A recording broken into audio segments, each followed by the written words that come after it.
minutos. Está conosco o Sérgio Ludwig, que é editor do projeto Comprova. Aliás, um projeto muitíssimo bem sucedido para desmentir notícias falsas que circulam por aí na internet, na televisão, no rádio, enfim, o Comprova tem vários braços. Basicamente é isso, grosso modo é isso. E esse tipo de agência de checagem se torna duplamente mais importante nas vésperas de uma eleição. E 100 vezes mais importante na véspera de uma eleição como a que a gente vai ter agora em 2022. Né? Sérgio, bom dia para você, obrigado pela participação aqui na Band News FM, tudo bem? Tudo bem, bom dia Megali, bom dia Gabriela, um prazer estar com vocês. Bom, a nossa expectativa para 2022 era de que o brasileiro fosse ser inundado de notícias falsas de todos os lados. Essa expectativa está se concretizando? Aumentou muito o trabalho do Comprova? Olha, eu acho que não aumentou em função da pandemia, porque a pandemia já foi um período sequestrado pela política, né? E a gente vem tendo um volume muito grande de desinformação circulando. Eu diria que já desde 2018, né? A gente não teve nenhuma trégua nesse aspecto.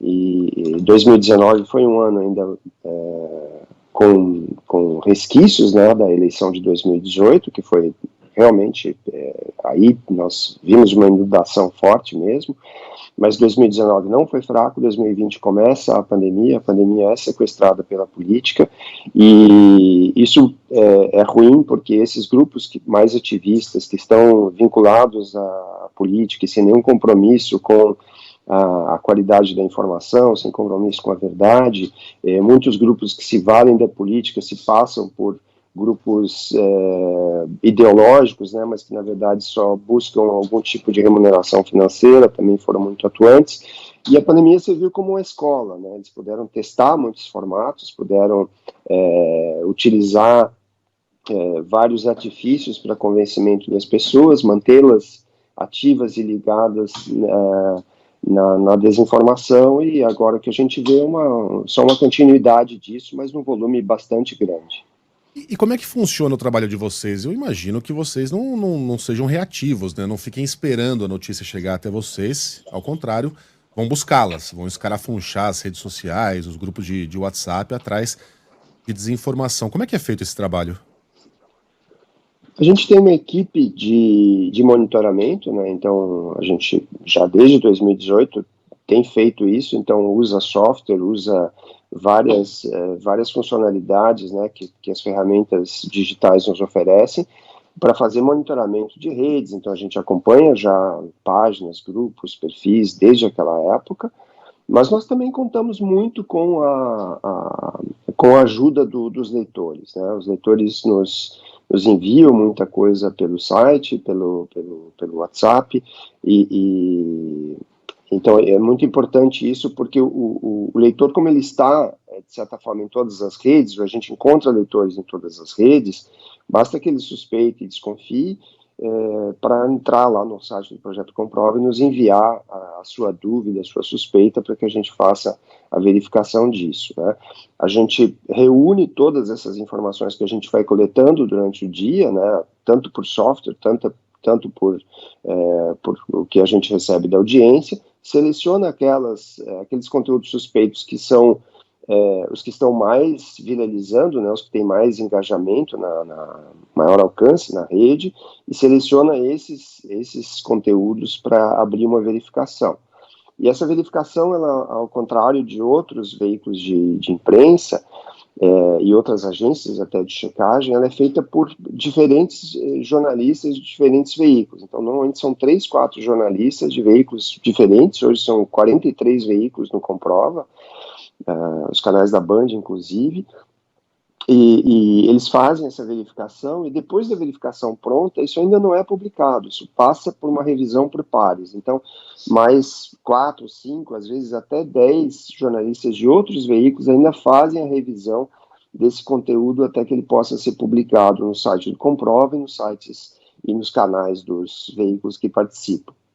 Agora, Sérgio, tem a atuação do jornalismo profissional, que é super relevante, né? A gente está falando disso, enfatizando isso, e tem também a atuação cidadã, né? Como é que a gente pode ajudar as pessoas a identificar conteúdos que são, no mínimo, duvidosos, porque a gente sabe que a deturpação das notícias, a descontextualização e até a produção mesmo de conteúdo, ela tem se sofisticado, tem sido às vezes mais difícil identificá-la, e por isso esse trabalho é ainda mais relevante, mas a gente pode, em alguma medida, ser também agentes replicadores, né, de educação midiática, de reprodução de conteúdo crível, de conteúdo verificado, de conteúdo checado. Como é que a gente pode ajudar as pessoas a perceberem o que é mais evidente de desinformação, de descontextualização, porque às vezes uma notícia não é necessariamente falsa, mas descontextualizada, ela vira uma notícia falsa, né? O conteúdo em si não é falso, mas fora de contexto, ele atrapalha também o entendimento. Lembra, né? de uma propaganda da Folha de São Paulo dos anos 90 que dizia: é possível mentir dizendo só a verdade? Exato. Exatamente. Difícil, né, também a gente replicar isso. É mais isso. verdade isso é mais verdade do que nunca, Megali. Esse é o principal artifício que se utiliza hoje, né? E ele funciona muito bem quando as pessoas já têm convicções. Eu diria, Gabriela, que a primeira coisa é as pessoas não devem se envergonhar de ter caído numa notícia falsa. Nós todos caímos, nós jornalistas também caímos em algumas notícias falsas. A desinformação, ela está muito vinculada, historicamente, à tecnologia, né? Só que antes, a gente conseguia se habituar, a gente tinha um tempo para se habituar com as mudanças tecnológicas que impactavam a comunicação.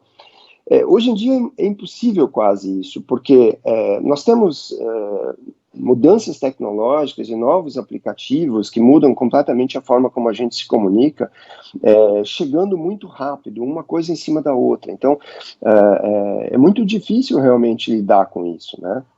E a gente tem as nossas crenças, né?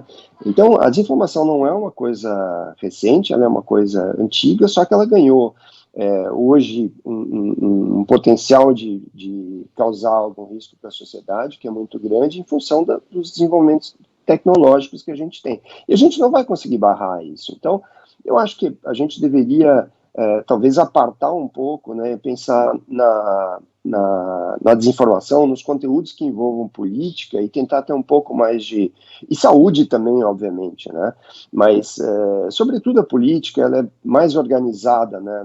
Quem produz desinformação para a política é mais organizado, é mais articulado e usa determinadas artimanhas que fazem com que a gente realmente caia nessas questões de desinformação. Então, acho que quando a gente estiver diante de algo que tem um interesse político, a gente deveria ligar um pouco o ceticismo, né?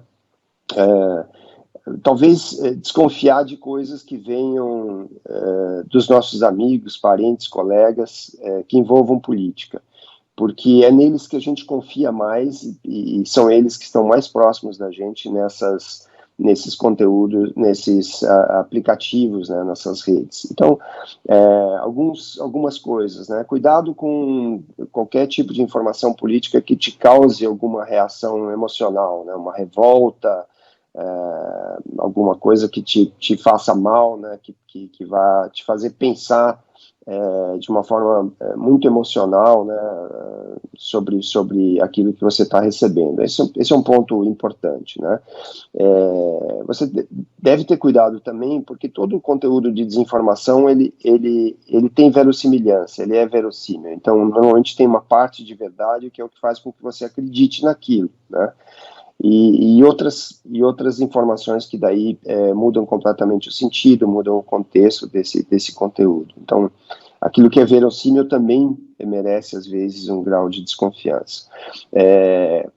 Informações que não tragam uma fonte confiável são também importantes que a gente também olhe para isso, né? Conteúdos que tragam algum tipo de, o que a gente chama de call to actions, né? Alguma chamada assim urgente, compartilhe sem dó, compartilhe rápido, repasse, estão fazendo isso com a gente, todo mundo precisa saber.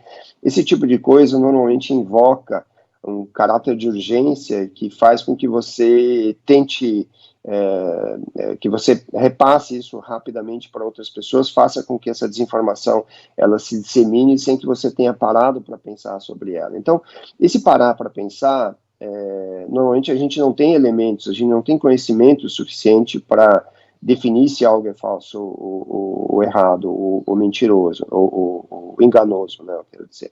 Então, eu sugiro sempre que se faça uma busca no Google, que se busque encontrar ali algumas fontes, se possível algumas fontes jornalísticas que sejam fontes confiáveis, né, e você pode escolher. Eu tenho certeza que as pessoas têm lá os seus canais de confiança. Quem está aqui assistindo certamente confia na Band News FM, então os conteúdos da Band News que estiverem disponíveis pelo Google, as pessoas podem buscar, né?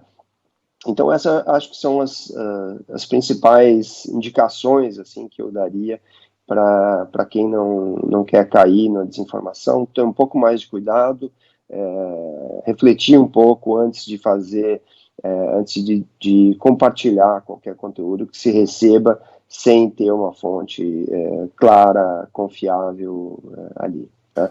E outra coisa, não cair só nos títulos também, né? Muitas vezes a gente olha um título, esse título está enviesado e não lê o restante do conteúdo. É muito normal que isso aconteça. Ô, Sérgio, você ficaria impressionado com a quantidade de gente que nos ouve só para nos odiar, tá? E a gente o ódio é uma força mobilizadora. O ódio por mim tudo bem, tá nos dando audiência. O ódio é mais fiel que um cão perdigueiro, muito mais fiel que o amor, inclusive. Mas é um desafio, né? Porque exatamente isso, eu fico vendo a resposta em tempo real aqui nas redes sociais e existe o chamado viés de confirmação, né? A pessoa entende a realidade de acordo com aquilo que ela aprendeu a achar. Ela quer acreditar naquilo, portanto ela acredita, não obstante seja inundada de evidências ao contrário. Por exemplo, a questão das urnas eletrônicas. A gente repete aqui 1 milhão de vezes. Olha, as urnas não usam a mesma tecnologia de 96, embora por fora elas sejam parecidas. O cara escreve, usam sim. A eleição é auditável. O cara diz, não é não. Não existe sala escura, existe sim. É complicado, porque essas pessoas foram não educadas, mas doutrinadas a acreditar que a imprensa, em geral, mente. E que a verdade está lá no grupo da família. A verdade está lá naquele grupo que sempre diz aquilo que eu quero ouvir. E é tentador mesmo, né? É reconfortante, né? Exato, dá um conforto você ficar naquilo que você já quer acreditar mesmo, né? Exato. Então quando a gente fala, olha, procure aí um órgão de imprensa, o cara fala, órgão de imprensa, vocês são os... É um momento muito difícil, né, para quem defende os fatos, Sérgio. Eu diria que eu digo sempre, na verdade, que a mentira é mais sexy que a verdade, né? Porque você não precisa estar vinculado, ancorado nos fatos, né, nas evidências, para criar uma narrativa que seja mentirosa. E existe um certo processo aí que a gente percebe nisso, né? Quer dizer, eu falei nas notícias ou nas informações, nos conteúdos que provocam alguma reação emocional, né? Principalmente num país em que há muita desigualdade, em que as pessoas veem que algumas pessoas se dão bem, nem sempre dentro da lei, e outras trabalham e não veem a sua vida melhorar, né?